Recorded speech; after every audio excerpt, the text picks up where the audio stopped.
Crime rate हा कसा मोजायचा असतो? प्रति 1 लाख लोकसंख्या मोजायचा असतो.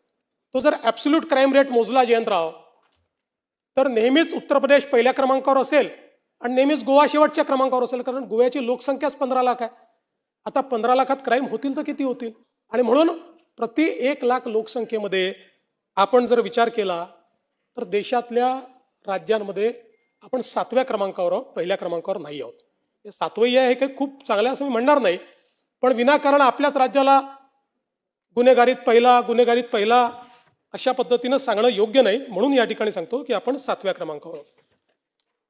आणि आपण जर बघितलं क्राईम अगेन्स्ट विमेन, महिलांच्या विरुद्ध जे अपराध आहेत त्यामध्ये महाराष्ट्र 9व्या क्रमांकावर आहे. तिथेही पहिल्या क्रमांकावर आपण नाही.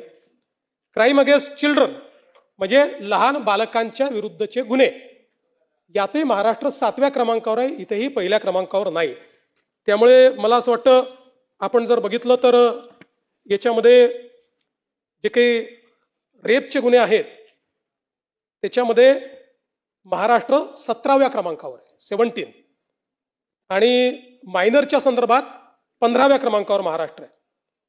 म्हणून मला असं वाटतं की या ठिकाणी जणू काही महाराष्ट्रामध्ये असं एकही घटना झाली तर त्याचं समर्थन नाही करताय, पण हे पण लक्षात घेतलं पाहिजे की इतर राज्यांच्या तुलनेमध्ये महाराष्ट्र आजही अधिक सुरक्षित आहे. महाराष्ट्र आजही कायदा पाळणारा अशा प्रकारचा आपला महाराष्ट्र आहे. आणि आपण जर आता क्राईमचं स्टॅटिस्टिक्स दिलं म्हणून सांगतो की मे 25 ते मे 26 अशी जर आपण तुलना केली तर त्याच्यामध्ये विनयभंग 374 ने कमी, दुखापत 187 ने कमी, जबरी चोरी 271 ने कमी, घरफोडी 295 ने कमी, चोरी 384 ने कमी, आणि गुन्हे उघडकीस येण्याचं जे प्रमाण आहे तेही 2025च्या तुलनेत 3.12% वाढलं आहे. 82% ते पोहोचलेलं आहे.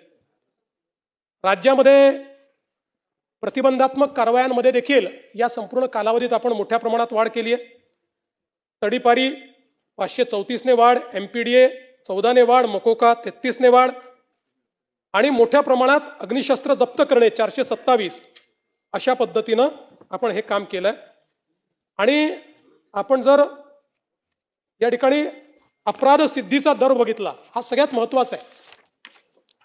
कारण अध्यक्ष महोदय, गुन्हेगारावर वचक कधी राहील तर गुन्हा एखादा आपण पकडल्यानंतर त्याची चार्जशीट दाखल केल्यानंतर कन्व्हिक्शन होणं हे अत्यंत महत्वाचं आहे.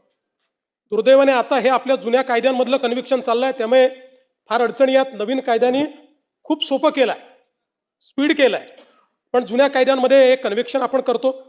तर आपण जर बघितलं तर कन्व्हिक्शन देखील मे 25 मध्ये 44.2% होतं, ते आता 52.6% गेलं आहे.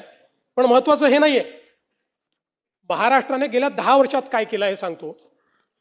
2008 साली आपला कन्व्हिक्शनचा रेट हा 9.4% होता. 2011 साली 12 साली तो 9% होता, 9.4% होता. तिथपासून आपण सुरुवात केली आहे 9.4%पासून, आणि आता जयंतराव 9.4%वरून आपण 52.6%वर पोहोचलो. गेल्या 10 वर्षामध्ये कन्सिस्टंटली तुम्ही बघितलं 10 वर्ष 8 आणि 9% आपला हा दर होता की ज्याच्यामध्ये 100 लोकांना आपण जर चार्जशीट केलं 91 सुटून जात होते.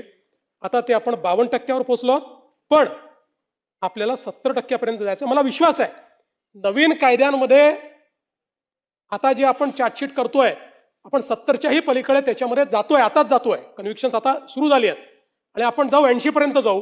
पण या जुन्या कायद्यांमध्ये जरा काही अडचणी असल्यामुळे त्या ठिकाणी आपल्याला तो प्रयत्न करावा लागतो.